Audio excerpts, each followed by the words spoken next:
Hai adik-adik, kembali lagi dengan Kak Rina di online class 101.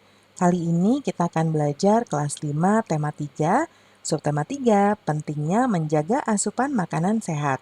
Di pembelajaran 4, kita akan belajar bahasa Indonesia, PPKN, dan IPS di halaman 100 sampai dengan 106. Nah, adik-adik untuk melihat video lain bisa klik di kanan atas video. Nanti ada beberapa rekomendasi playlist dan juga pembelajaran lain terkait judul ini. Ya, kalau yang kelas lain, tema lain, bisa klik di kolom deskripsi seperti ini. Nanti cari mau lihat kelas berapa. Misalnya kita kelas 5 kan ya, jadi kita pilih playlist kelas 5. Klik biru-birunya seperti ini. Nanti kita akan masuk nih adik-adik, kita akan masuk ke playlist ya. Nah, contohnya nih, kita mau lihat kelas 5 tema 2. Klik putar semuanya. Nanti kita akan masuk ke daftar playlist di kelas 5 tema 2 nih. Nah, ini dibuat berurutan adik-adik, jadi adik-adik bisa cari berdasarkan subtemanya subtema berapa, dia dibuat berurutan, pembelajaran berapa, dan juga halaman berapa ya. Jadi di sini carinya ya. Nah, kita mulai ya adik-adik. Kita baca percakapan Udin dan temannya. Kata Udin, aku tidak menyangka ternyata teman-teman kita memiliki beraneka ragam keterampilan yang luar biasa. Kata Benny, aha betul Din, ada yang menulis bahwa ia mahir bermain gitar, ada yang bermain drum, ada pula yang merdu suaranya. Mereka bisa membentuk band sekolah loh Din. Kata Lani, seru sekali ya. Bayangkan kalau dalam sebuah kelas kita semua hanya terampil bermain drum, tapi tidak ada yang terampil bermain alat musik lainnya. Bahkan gak ada yang pandai bernyanyi. Kata Siti, itulah salah satu kekuatan keragaman yang kita miliki ya Lan, bahwa dengan perbedaan yang ada, kita dapat saling mengisi dan melengkapi. Nah, begitu pula adik-adik dengan para petani yang beragam keahliannya. Ya, ada yang memiliki sawah, kebun singkong, kebun jagung, dan lain-lain. Ya, coba apa yang terjadi ya kalau tidak ada kerukunan antar para petani tersebut. Nah, kalau nggak ada kerukunan di antara para petani, maka akan memecah belah para petani yang ada di lingkungannya atau di dalam suatu organisasi sehingga menimbulkan permusuhan. Lalu apakah perbedaan yang terdapat dalam masyarakat memberikan manfaat bagi kemajuan pembangunan masyarakat tersebut? Nah, dengan adanya perbedaan, maka masyarakat menjadi cepat berkembang ya karena adanya perbedaan. Nah, berikut ada artikel adik-adik, judulnya Sanggar Tari Wadah Para Penari Tradisional. Sanggar Tari merupakan sebuah organisasi yang sengaja dibuat untuk mewadahi kreativitas seni warga masyarakat ya, khususnya seni tari. Nah, di sini tuh tempat mereka berkumpul ya, eh, bagi mereka yang ingin mengenal tarian tradisional khas daerah mereka. Nah, sanggar tari ini juga tempat berkumpul para penari di daerah sekitar yang ingin memajukan dan melestarikan budaya daerah mereka. Nah, salah satu sanggar tari yang aktif dalam melestarikan tarian tradisional adalah Sanggar Tari Kembang Tigarun dari Kalimantan Selatan. Sanggar tari ini memiliki misi menumbuhkan dan memupuk cinta budaya Nusantara, khususnya dari Kalimantan Selatan, sehingga tetap lestari. Sanggar tari ini juga menciptakan berbagai kegiatan seni di lingkungan sendiri yang kelak dapat maju hingga ke jenjang internasional, sehingga dapat mengharumkan nama bangsa. Sanggar Tari Kembang Tigarun ini tidak membatasi anggotanya ya, semua bisa masuk menjadi anggota ya. Nah, seperti ini adik-adik ya bacaannya ya. Nah, sekarang kita lihat Sanggar Tari contoh pembangunan sosial budaya berlandaskan pada keberagaman yang ada di dalam anggotanya. Dia ini dia sebagai wadah bagi para pemuda dan pemudi dari Kalimantan Selatan ya. Nah, kemudian dalam sebuah sanggar tari, para anggota umumnya mengadakan latihan tari bersama, kemudian mempersiapkan diri untuk turut serta dalam lomba tari atau pementasan tari lainnya. Nah, dalam kertas A4, buatlah sebuah gambar yang menceritakan beragam aktivitas yang berlangsung di dalam sanggar tari kembang tiguran di atas. Gunakan imajinasi adik-adik ya. Lalu nanti diwarnai. Nah, kita jawab pertanyaan dulu. Siapa sajakah yang menjadi anggota di sanggar tari tersebut? Nah, anggotanya adalah anggota yang baru masuk dan yang sudah lama berkecimpung di dunia tari. Berasal dari mana anggotanya tadi? Nah, berasal dari para muda-mudi Kalimantan Selatan ya. Kemudian apakah mereka memiliki latar belakang sosial ekonomi yang sama atau berbeda? Nah, mereka berbeda-beda ya adik-adik ya, karena semua dapat menjadi anggota dari sanggar tari ini. Nah, lalu buatlah cerita singkat ya tentang keberagaman yang terdapat di Sanggar Tari Kembang Tigarun berdasarkan jawaban atas pertanyaan di atas.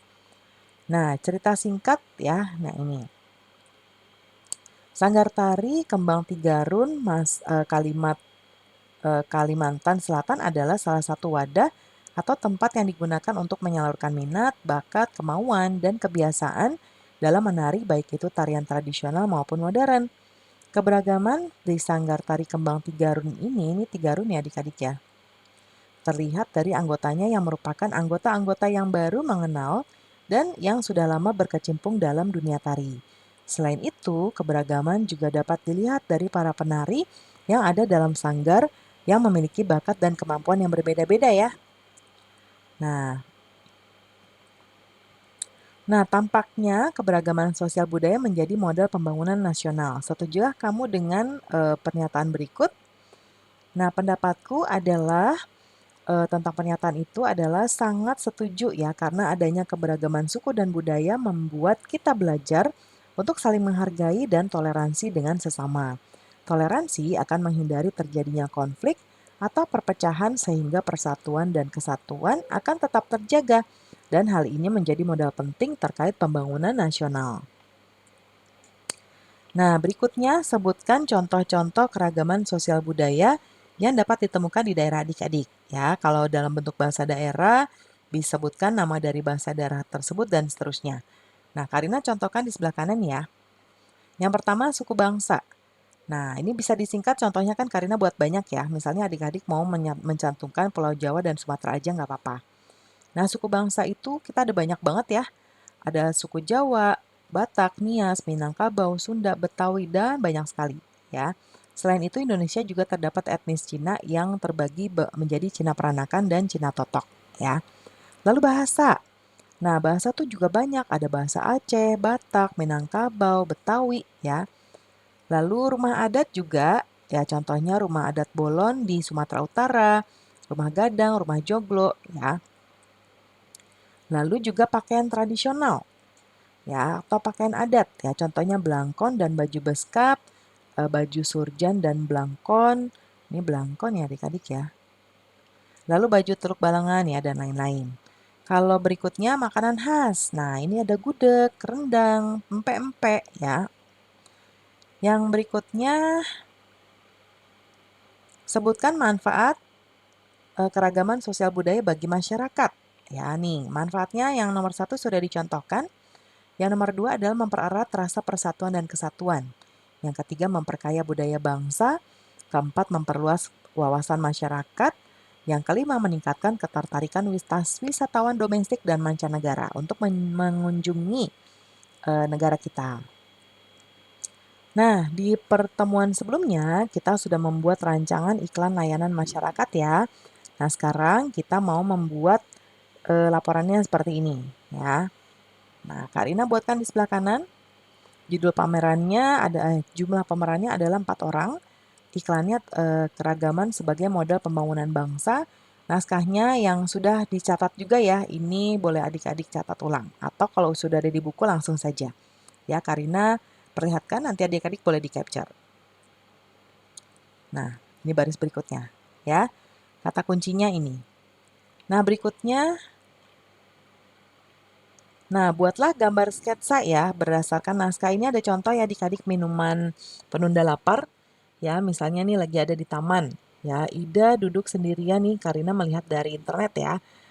Menunggu temannya datang ya, lalu datanglah Bayu. Ya, lalu ada dialog. Nah, ini salah satu contoh ya adik-adik ya. Nah, kemudian ada refleksi 1, apakah aku sudah melakukan kerjasama yang baik dengan kelompokku? Ini adik-adik jawab berdasarkan keadaan adik-adik ya. Contohnya saya sudah ikut musyawarah atau berdiskusi dan tidak memaksakan kehendak ya. Lalu apa yang harus aku lakukan agar kerja kelompok menjadi lebih baik? Ya, agar kelompokku menjadi lebih baik maka diperlukan kerjasama yang solid. Nah, lalu kata Lani nih menyatukan berbagai keahlian memang sangat menarik. Bayangkan kalau nggak ada keberagaman di dunia ini ya, Siti.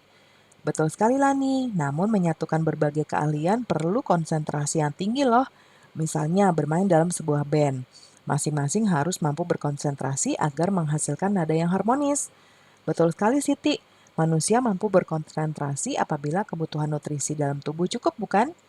Iya, betul sekali. Sesibuk apapun kita, harus menyempatkan diri untuk makan dan minum yang cukup. Dan jangan lupa pula istirahat yang cukup.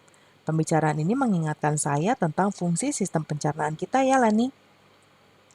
Nah, tubuh kita memerlukan asupan air putih yang cukup adik-adik. Kurang air putih bisa berdampak pada kesehatan tubuh kita. Contohnya, membuat sel-sel otak menjadi tidak aktif, menurunkan konsentrasi, menyebabkan halusinasi, menyebabkan infeksi kandung kemih, membuat kulit kusam, dan mengganggu fungsi ginjal. Ya. Nah, bersama teman sebangku, buatlah ringkasan yang dilengkapi gambar dampak kurangnya asupan air bagi kesehatan tubuh. Nah, rangkumannya Karina buatkan, nanti adik-adik bisa menggambarkan ya. Rangkumannya adalah dengan minum air putih yang cukup berarti telah menjaga jaringan dan organ tubuh agar senantiasa berfungsi secara optimal. Dengan minum air putih juga dapat membantu meningkatkan daya tahan tubuh sehingga dapat terhindar dari berbagai penyakit berbahaya. Ya, nah pembelajaran kita sudah selesai ya adik-adik. Terima kasih sudah menonton sampai akhir. Mohon dimaafkan apabila ada kesalahan dalam perkataan maupun dalam materi yang diberikan. Sampai jumpa di pembelajaran berikutnya. Dadah!